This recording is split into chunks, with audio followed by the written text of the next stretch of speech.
Shri K. Ramanputty, Dr. Jane C. James, Professor Shashi Kumar, Dr. George Onapur, പ്രിയ സഹോദരി സഹോദരന്മാരെ, എല്ലാവർക്കും എൻ്റെ വന്ദനം.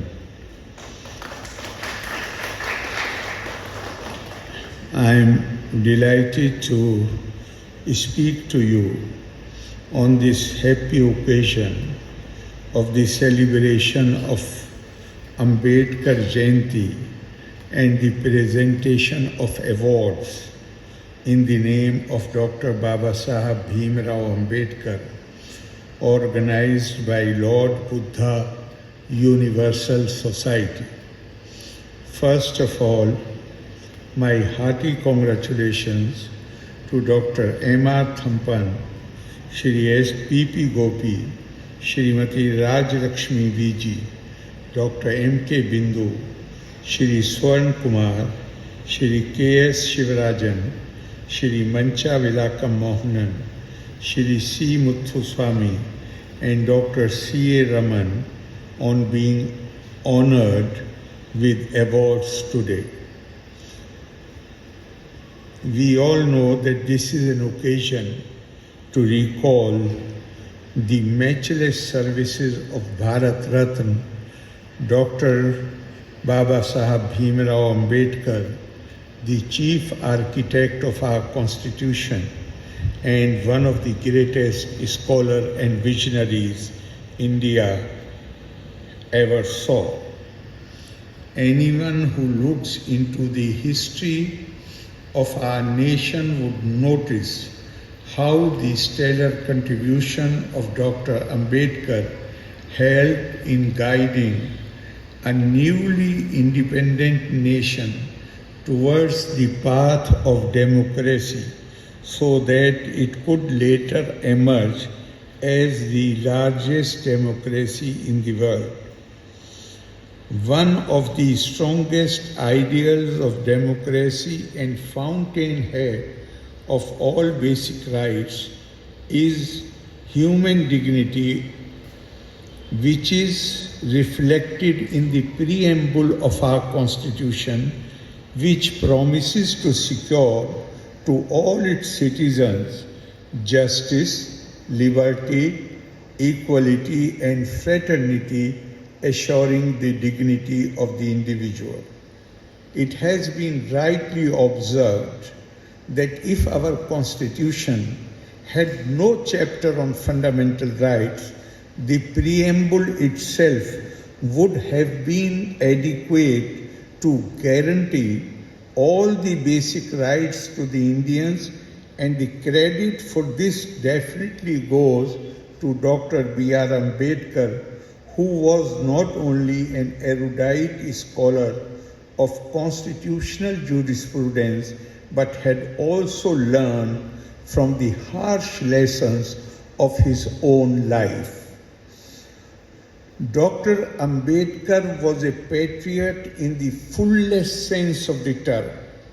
He it was who said, so long as we have these differences of Hindu, Muslim and others, or Sindhi or Madrasi, we can never develop our nationality. It is essential for us to think that we belong to one country. He was a great believer in democracy. Democracy is a system by which revolutionary changes can be brought about without bloodshed, without violence. That is the value of a democratic system of government.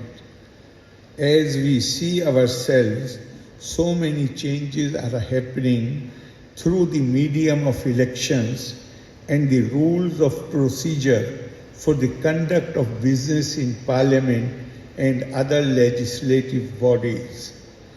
Dr. Ambedkar was therefore keen and helped in creating a constitutional framework to promote democracy.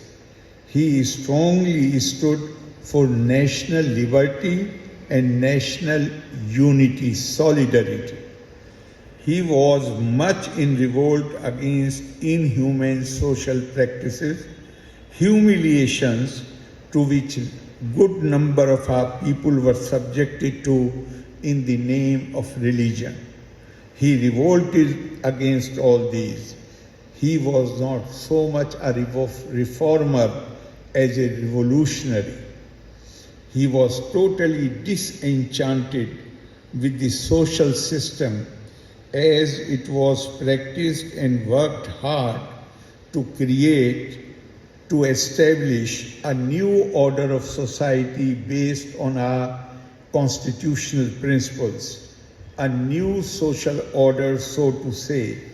He even went to the extent of embracing Buddhism, which he believed stood for an egalitarian society. Buddhism speaks to us of the same principles of Satya and Dharma. You find Pragya or wisdom and Karuna or compassion. These are the principles of all great faith traditions. They are inseparable. Wisdom and compassion, Pragya and Karuna, are the two dimensions of one and the same reality. During our freedom struggle, many prominent leaders took a stand against the oppressive social order then prevailing, which sanctified untouchability then prevailing in our country. Lokmanya Tilak said, "If God ordained untouchability, I will not recognize that God." Mahatma Gandhi said, "If untouchability is to be regarded as a part of Hinduism, I cease to be a Hindu." One of our great sages said, "Even a dog eater, if he has love of God, is Duijottam, the best of the twice born.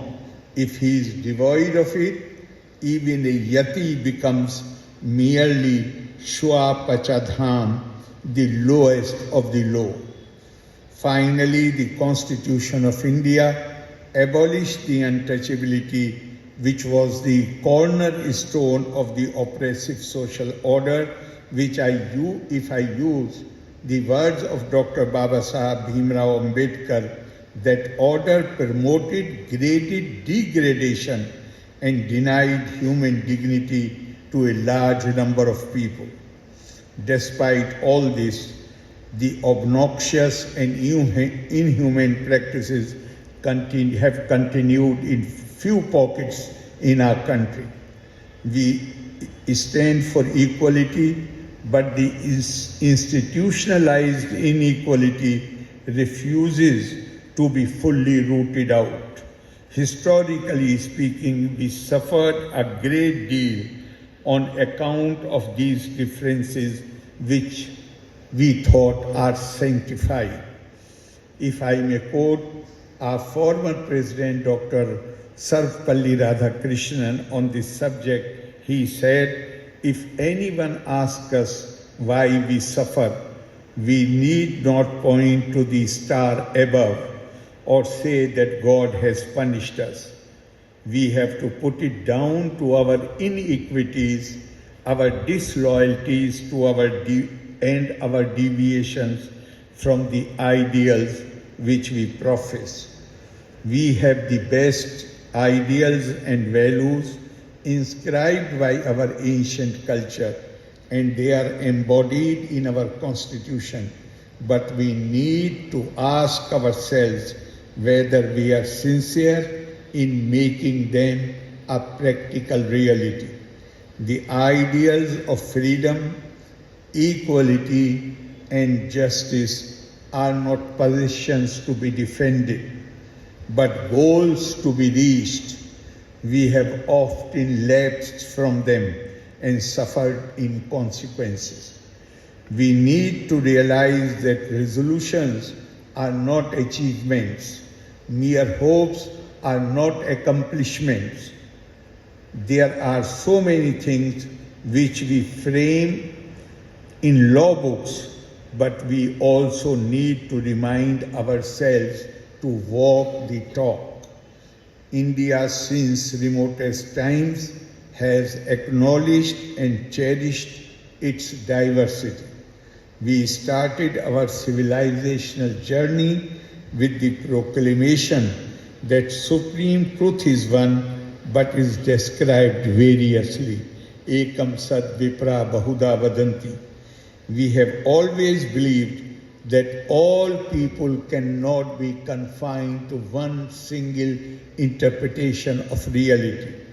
At the same time, the belief of divinity of mankind is a foundational virtue of our cultural and spiritual heritage. We see this culture sees no difference between the Jivatma, the individual soul, and the Paramatma, the cosmic soul, spirit, as beautifully explained by Adi Shankara. Etavupadhi parajiva yotsayo samyang nirase na paro na jiva. Rajyam narendrase bhatase khetaka istayor pohe na bhato na raja. One who becomes aware that the creator and the creation are merely titles. In reality, they are one, like the general and the soldier who become equal when their title and regalia are removed. Once this realization comes, how can we differentiate among human beings who are all potentially divine? We may be born into any faith tradition, caste or creed. The question is, are we friendly to our neighbors? Are we treating them as our own, or are we treating them as somebody outside of faith or sect? If we become truly aware of our cultural tradition, then we shall have no option but to treat everybody